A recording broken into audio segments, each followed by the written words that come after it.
Hi, it's Dwyer, gamblersadvisory.com, a free site, bettingangle.us, a free site. Today is Monday, July 24th, 2023. Let's talk a little bit more about Crawford versus Spence. But first, remember, the opinion you should follow should be your own. Just consider this video to be a second opinion from a complete stranger online. Now, I've seen a lot of interviews of a lot of fighters and trainers making predictions on Spence versus Crawford. Right, first, I need for people to understand that many of the statements made by some of the fighters are political. If you're with Spence's trainer, or if you're with PBC, Spence's managerial/promotional outfit, chances are you're going to take Errol Spence in this fight. So I was watching a good video. It had Ryan Garcia, who's now with Derek James. And here's a shocker. Ryan Garcia is taking Errol Spence. It had Deontay Wilder, who's with PBC. Here's a shocker. Deontay Wilder is taking Errol Spence. Now, understand, this is not a fan club site, right? This is not a political organization looking for interviews and access to fighters, right? If you're betting on fights, in my opinion, you need to be a bit of a loner, right? My advice to hopefully my core constituents is please don't fall for political statements. We understand that boxing involves a lot of professional relationships. We understand that boxing involves a lot of friendships. So when Deontay Wilder is telling you in a video where he gives his prediction on the fight that he's friends with Errol Spence, look, to me, you need to discount his opinion, right? I'm not looking for family members, right? Doesn't have to be biological. It can be spiritual. I'm not looking for family members to tell me that they like their brother, right? That they like their uncle. That's the first thing. Let me say this too. In terms of the interviews that matter, you know, Sean Porter, of course, was with PBC, but Sean Porter was also in the ring with both men. Right now, Sean Porter is an interesting guy. Sean Porter talks about how he was not surprised by anything Terence Crawford did. That's what he says, right? With regard to Errol Spence, he talks about how he was a little surprised. He thought Spence would be a little bit smarter in the ring, and that in the middle of the fight, something happened where he was led to the belief that he had the mental edge on Spence. But Porter, and Porter's a member of the media now, Porter, of course, has to add that he fought Spence in 2019 and that he believes Errol is much sharper, much smarter today than he was when they fought in 2019.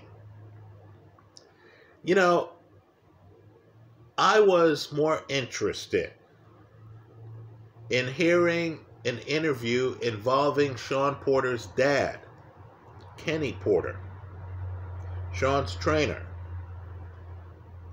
a guy who also was part of the Errol Spence team years ago, than I was most anyone else.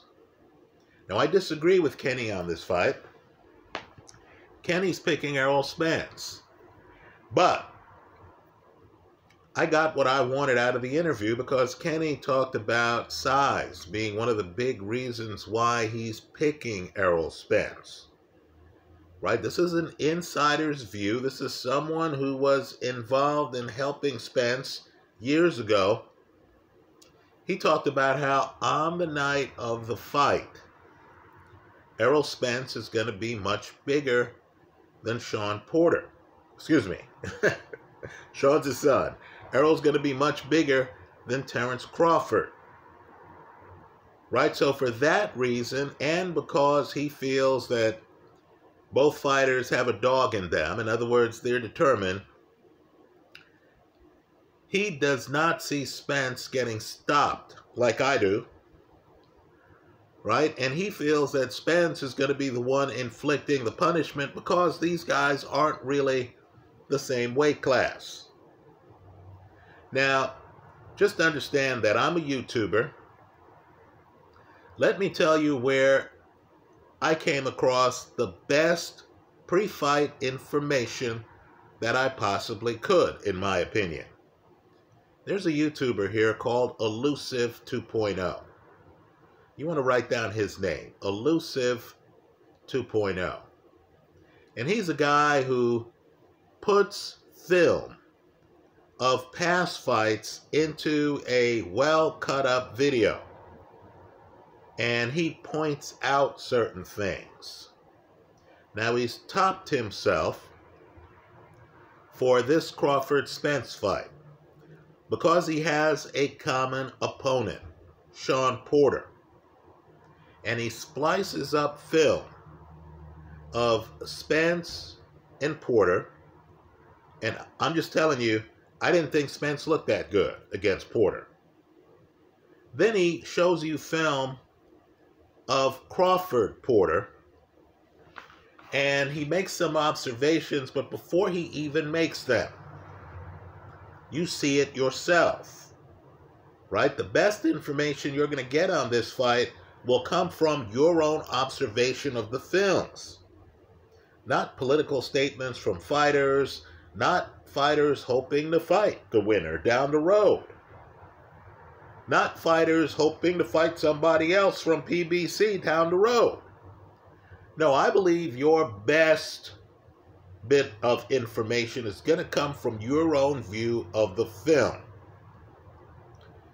And if you look at the Elusive 2.0 video, and I'll try to put a link in the comment section of this video, you're going to notice a fascinating series of events that takes place in the Crawford-Porter fight, right? What Elusive 2.0 has done is he has found the same situation happening at least 3 times in that Crawford-Porter fight.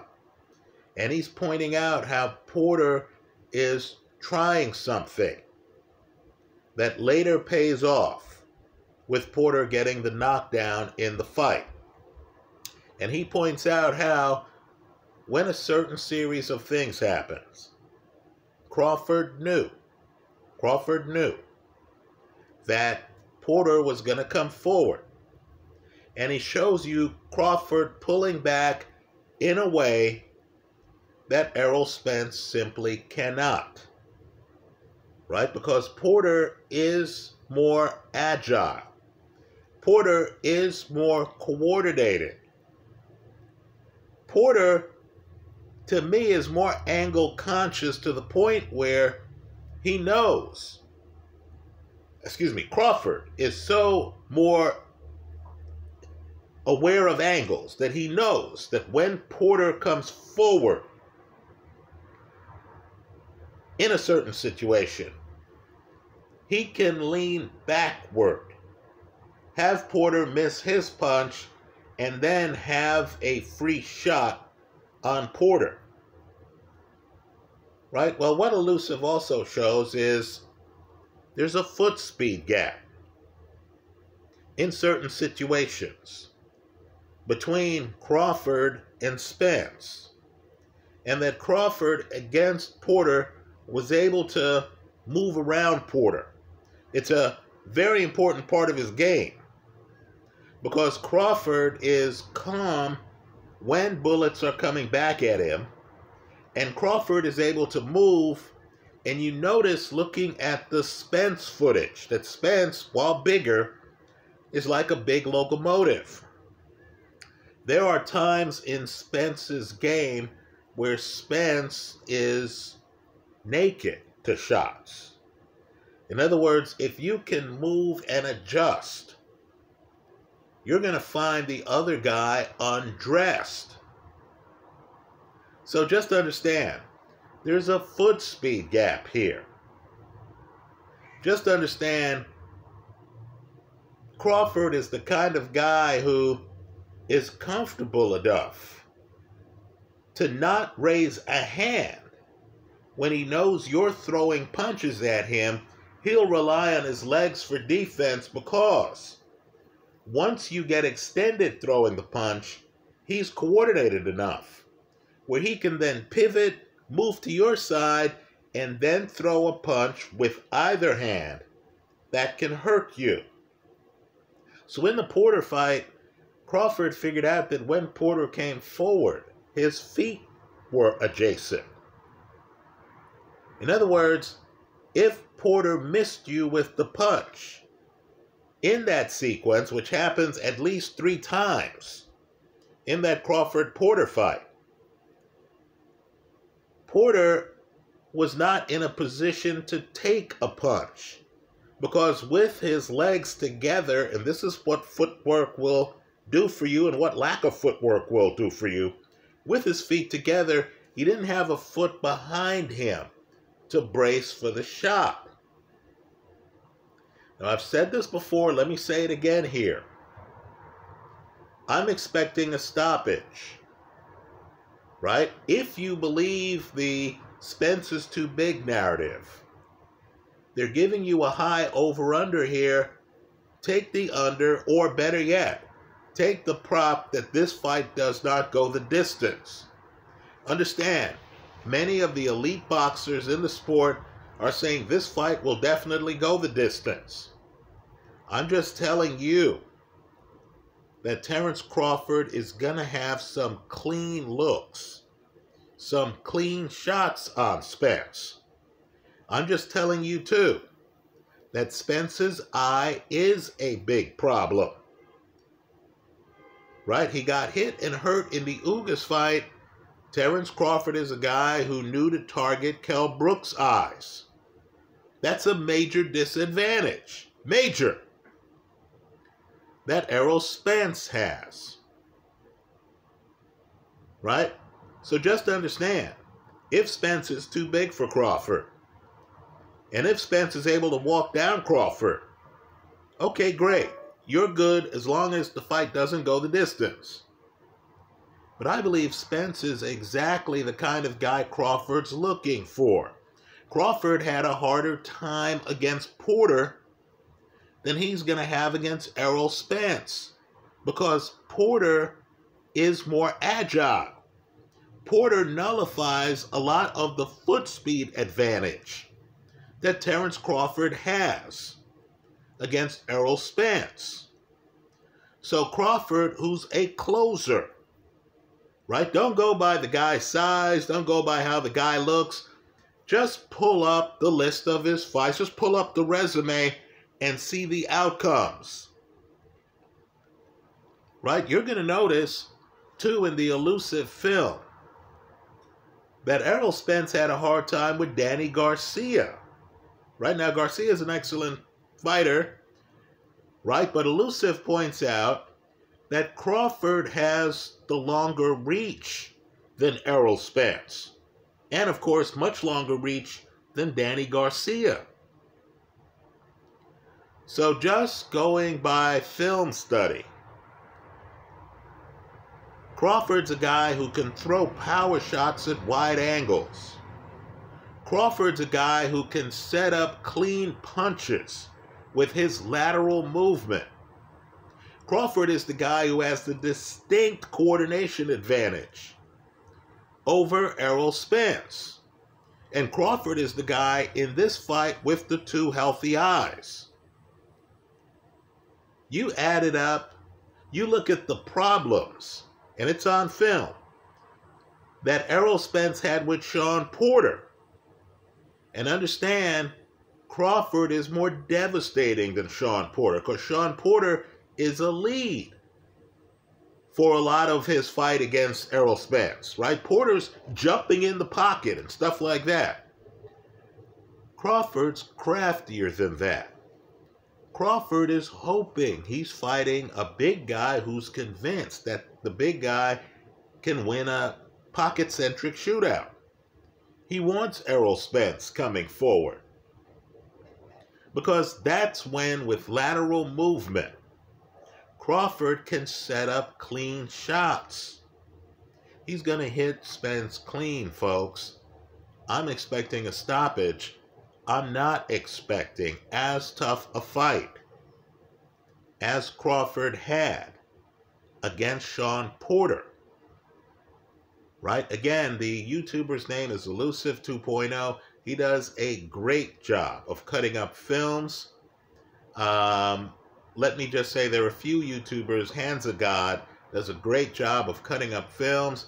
When you look at the film and you see the foot speed gap, and when you hear Kenny Porter, I believe that's a Fight Hype video, talk about how on the night of the fight, Errol Spence is going to weigh a lot more than Terence Crawford, then you'll realize that Errol Spence, compared to Crawford, is going to look like a big clunky guy.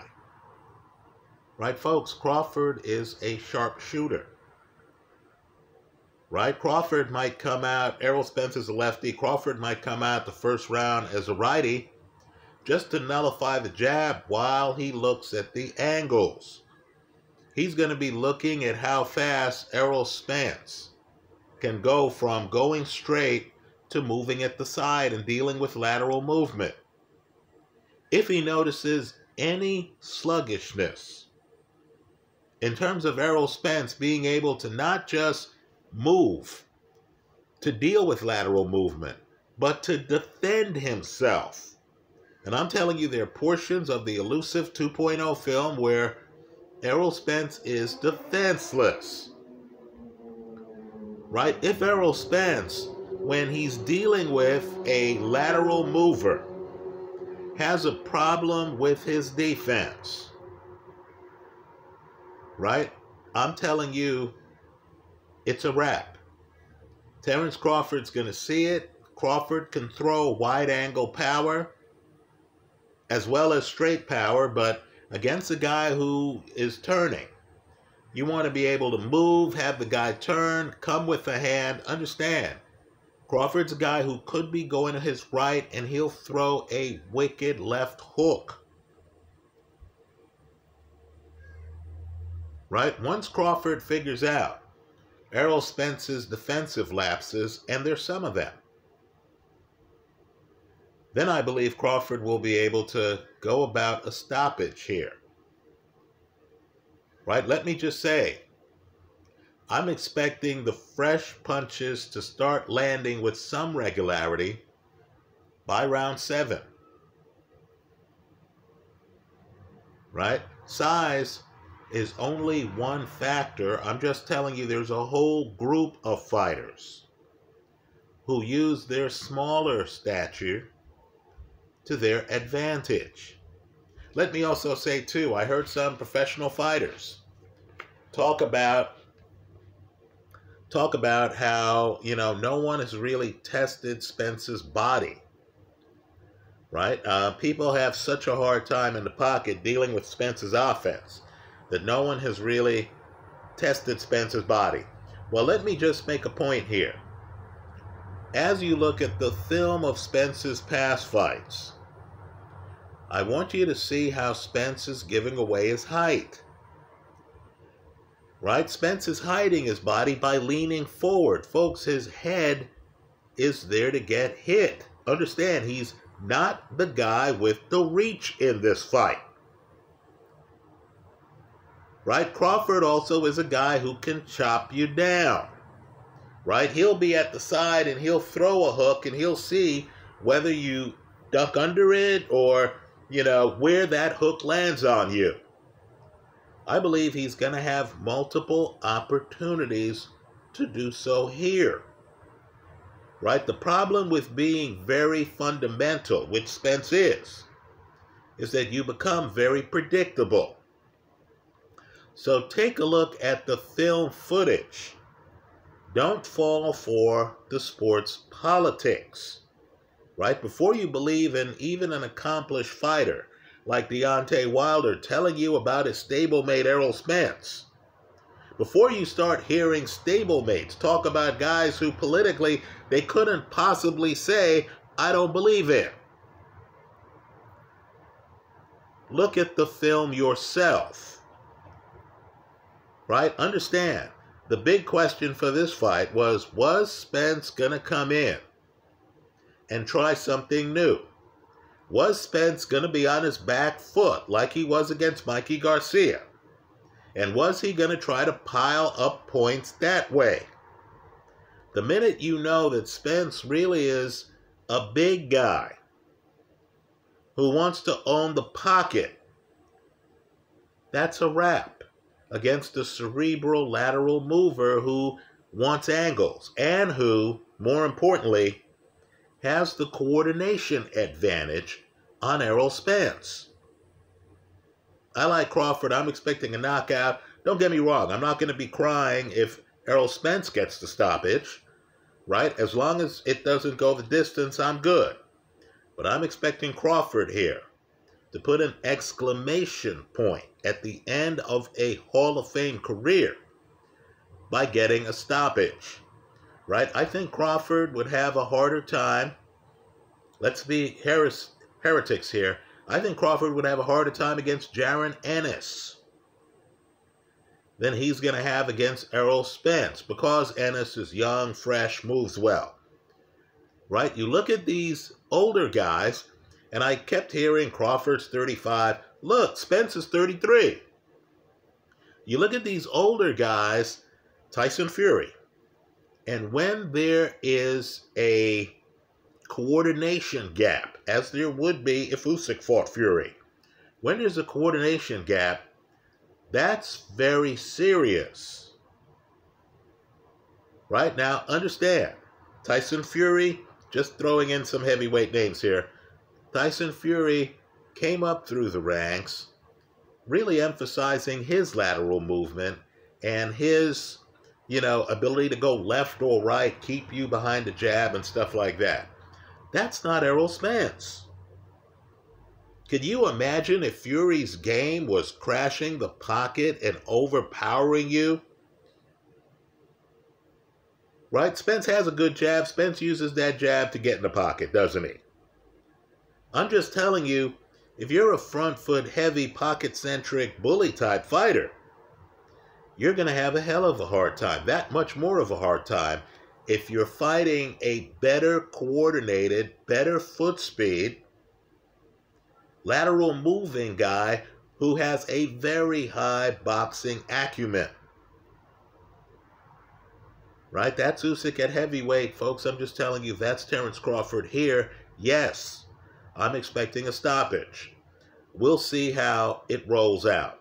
I encourage you to look up the Fight Hype interview with Kenny Porter. It comes after an interview of his son, Sean Porter. Right? That's a unique interview. Trainer who was in the corner for his son's fight. Right? And who was in Spence's corner earlier in Spence's career. Right? That's an interesting interview. They're telling you Spence is a size guy.